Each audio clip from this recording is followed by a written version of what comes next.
Hello everyone, welcome back to the fourth episode of the Echols Unlimited podcast hosted by yours truly, Terrence Echols. Today we're just going to get right into it. I'm going to give my thoughts on Game 4 of the NBA Finals, thoughts on Game 5 of the NBA Finals, and then I'll just give you my prediction for Game 6. So it's Wednesday, June 12th at 4 p.m. and we watched the Game 4 happened almost a week ago, last Friday night, and that was a good game. It was probably one of the best playoff games I've seen this year. The NBA playoffs did not disappoint this year. You know, everyone was skeptical about how they were going to go without LeBron James playing, but they ended up going pretty well. And one of the main factors for why this game was so good is because the Warriors started off strong. You know, Klay Thompson came out firing. You know, he had to sit out for Game 3, which was tough on him. So he was primed to, have come back and have a good game. And they played well. They kept Toronto at a distance for a majority of the first half. However, Toronto was able to stay in the game. You didn't get a great game out of anyone really from Toronto besides, I want to say, Serge Ibaka. He exceeded expectations, scored 20 points for the game. But Kawhi Leonard came up really big in the third quarter. The Raptors were down at halftime. He came up big. He knocked down 2 threes in a row that put the Raptors in the lead, gave them their first lead of the night, I believe, and they didn't relinquish that lead for the rest of the game. And that led to, his 2 threes led to Toronto gaining and keeping control of the game. I just saw from Golden State, I didn't see enough fight out of them. I would have expected they would have played with more urgency in that Game 4, knowing that they'd be in that 3-1 hole, which only one team has ever come back from in the 2016 Cleveland Cavaliers. But I thought that I would see a little bit more urgency, and they tried. They've played such a long season. Everyone's dinged up, everyone's hurt, and I felt bad because Klay Thompson came out and gave a great effort coming off of his injury, but it wasn't enough in the end. And Kawhi ended up finishing with 36 points on 50% from the field and 100% from the free throw line. And besides the fact that, Toronto came back and was able to control the game, there was one thing that happened in this game that really surprised me and that really gave me hope for the future. And that was the technical foul assessed to Draymond Green in the fourth quarter. And that technical foul was long overdue. As an NBA fan, you're familiar with Draymond Green, you're familiar with his antics, you're familiar with the fact that he was suspended in the 2016 NBA Finals for striking LeBron James in the natural area for men. And we look at him and we say, oh, yeah, that was a terrible play. He deserved to get suspended. And we look at that as probably the turning point in that series. Cleveland went on to win that game. He's suspended for Game 6. And then they go to Game 7 back at Oracle, where Cleveland had all the momentum. And they had probably the 2 best performers on the court in that series in LeBron James and Kyrie Irving. And they were able to come away with the championship. And that was I'll probably have to do another episode on that itself, but that final series really inspired me and left me, as a basketball fan, very influenced by how well that the Cleveland Cavaliers were able to regroup and come back and play well. So Draymond, I don't even know what he said. I think he used a few expletive words. He had an excessive gesture. He was finally able to get a technical foul called against him. And it's just been something so odd and strange how a guy like him who plays with the amount of passion and energy that he plays with doesn't get called for more technicals. Like I said, he has 6 this postseason, which is a lot, which means he's had more than 1 tech per series. But for the amount of times that he turns to the ref and he gives exaggerated gesture, or he maybe he raises his voice at a referee, or he uses expletive language, he doesn't receive the amount that a player who doesn't have the reputation that he has would get. Because, if he does that more than once in a game, he's out for the game, he gets suspended, and then everyone blames the refs for the reason why the Warriors aren't performing at the way they are, because he's probably the most important player on the team. But he deserves it. He's not conducting himself in the proper way in which an NBA player should. And I like Draymond. I think he's a great player. I understand his hard work and his dedication that he's put into his body and his game. And he plays an all-around game to where scoring does not take the emphasis on what he likes to do out there. And I think it's great. I think for a guy like him to be a multiple-time All-Star, that's great for the game. It's great for him.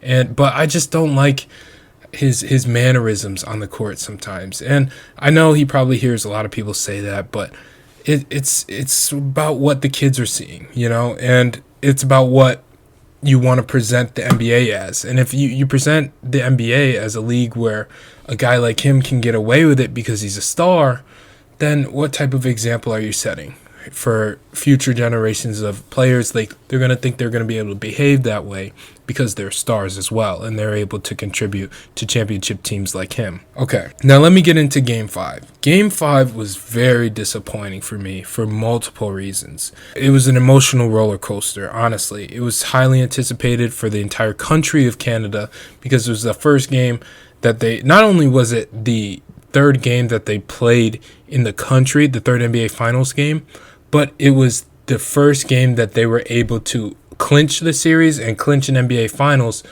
which would have been huge for the country of Canada.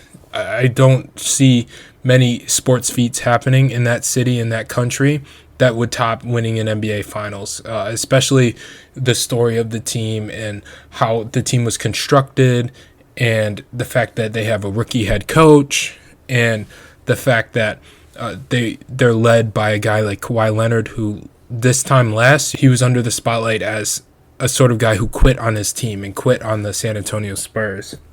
But as we see that a guy like Kawhi is probably looked at as more smart now because of what happened to Kevin Durant. Unfortunately, Kevin Durant came out. He played extremely well. He knocked down his first couple threes. He got to the free throw line. He impacted the floor on defense when he came out there. But it was unfortunate that he went down with an Achilles injury. And I felt so bad for the guy. You see a guy who has been under a lot of scrutiny this year, a lot of rumors about him possibly leaving the Golden State Warriors and going to the New York Knicks. And he had an opportunity to just go out there and play the game and help the Warriors come back from a 3-1 deficit. And he had a chance to make history. He had a chance to save the franchise. He had a chance to shift things back to Oakland to where they can play their final game in Oracle Arena. But he came out, he gave his best effort, and it was just unfortunate that he had to go away with an Achilles injury. But the Warriors were hot when it happened. They had a lead. Steph, Clay, KD had all hit some threes, and I was thinking, oh, here we go again with the Warriors. Then KD had his injury, and as we all know, the Toronto fans had a weird reaction. It was actually absurd if you think about it. So when KD went down and fans realized that he was grabbing at in the same area to where he had injured his calf earlier in the postseason, and everyone was wondering whether or not it was Achilles injury, because at first Reggie Miller had said that it looked like he had injured his Achilles, and that's what everyone thought it was until the Golden State Warriors came out and said, oh, he has a strained calf.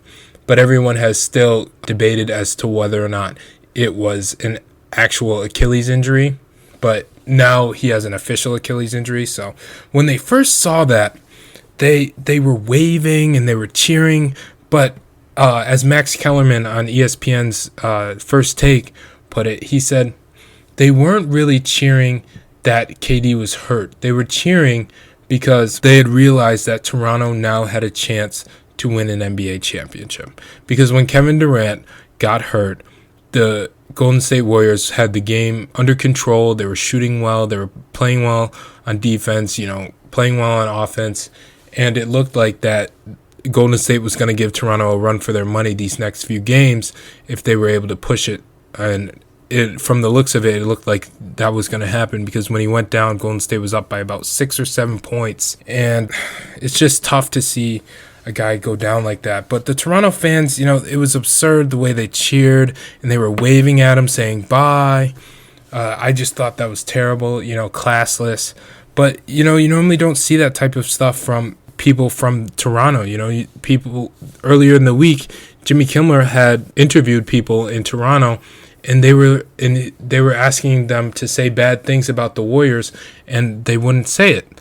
So the fact that they were coming out and doing these terrible things was very, very, very disappointing. It was very classless, and I hope that they all apologize in some way, or are able to show their gratitude for a player like Kevin Durant, who was able to go out there and perform for them. Even though he played on the other team, he was still giving them a service, which is entertaining them. So you shouldn't treat a man like that.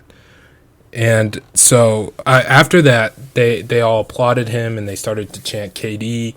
But you kind of had this bad taste in your mouth because of how they had originally had acted. And it's a super sad situation. So back to the game. The game was up in the air. After that injury, the game was sort of back and forth, with Golden State maintaining a lead until Kawhi Leonard just had this insane turnaround to where he scored 10 straight points for the Raptors with about 4 or 5 minutes left in the game.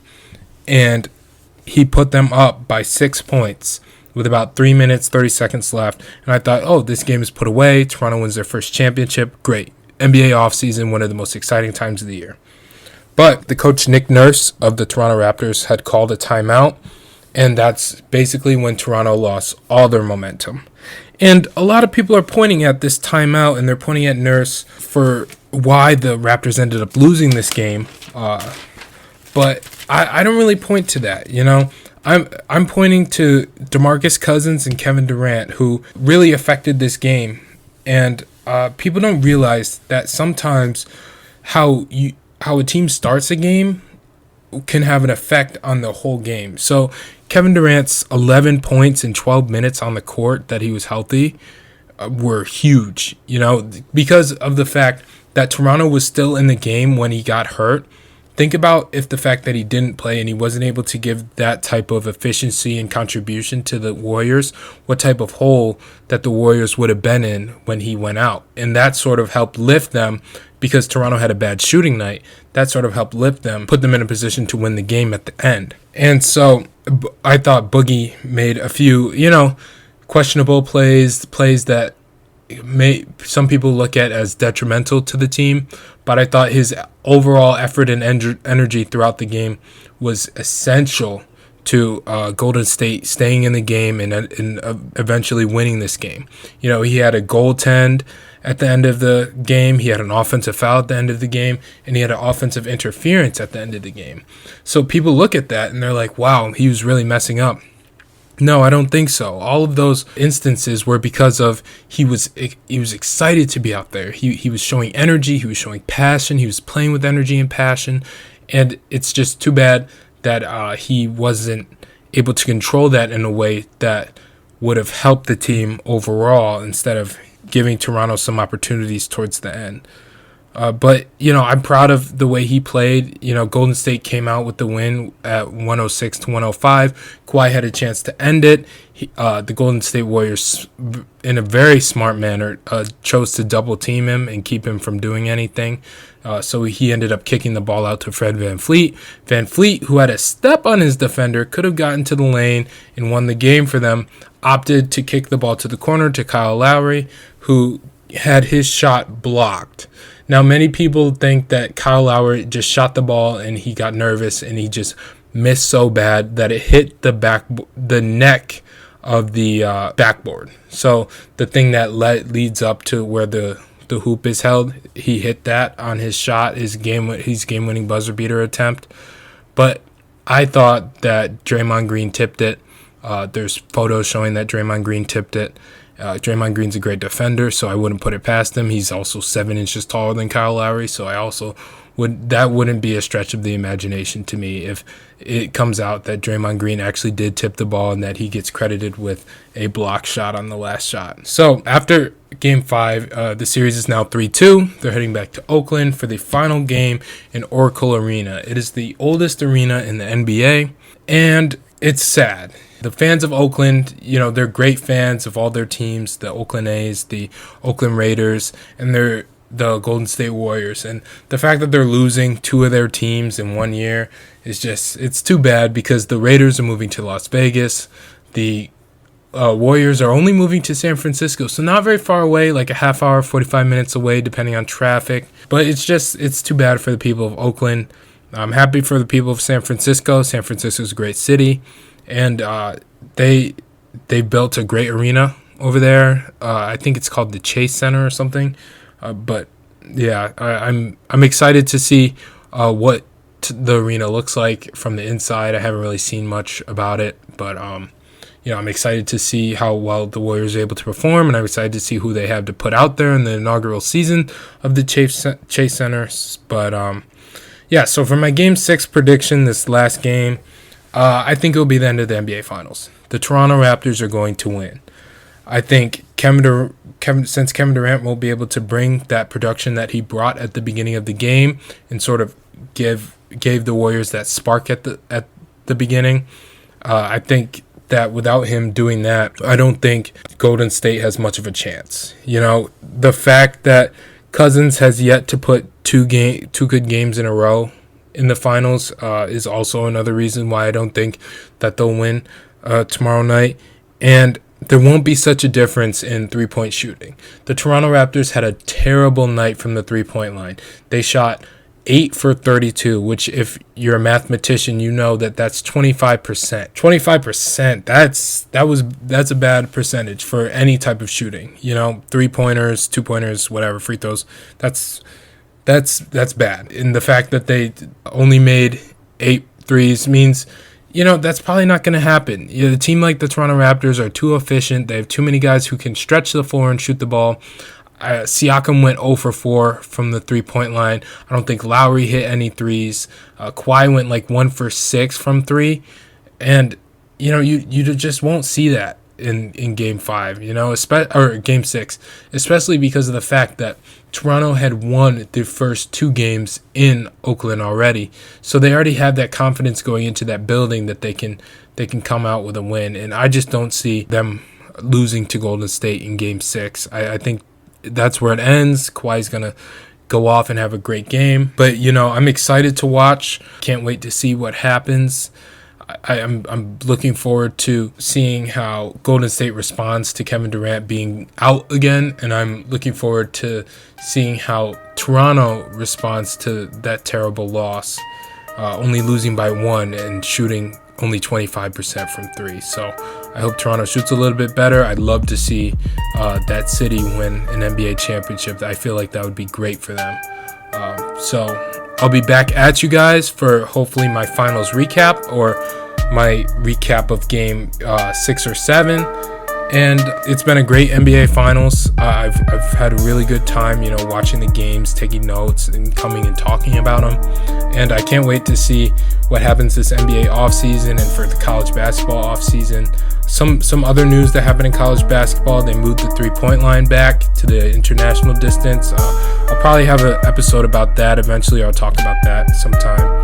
But I thank you for listening, and I'll be back at you guys soon. All right, peace.